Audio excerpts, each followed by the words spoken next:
Welcome viewer, I am Murugan S. This video tutorial describes, Firefox fix can't download or save files. First method is click downloads, click show all downloads. Right click. Click clear downloads.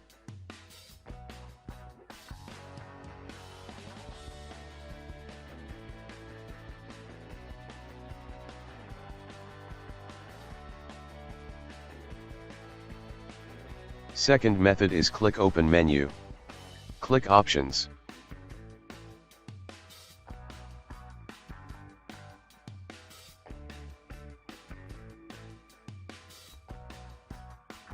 Browse to change default download location.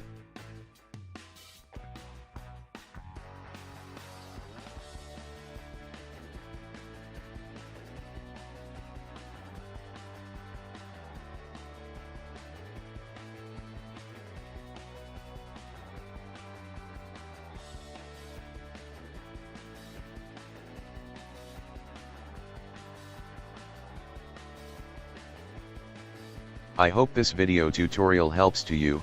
Please like, share and don't forget to subscribe my channel. Thank you very much. See you next video.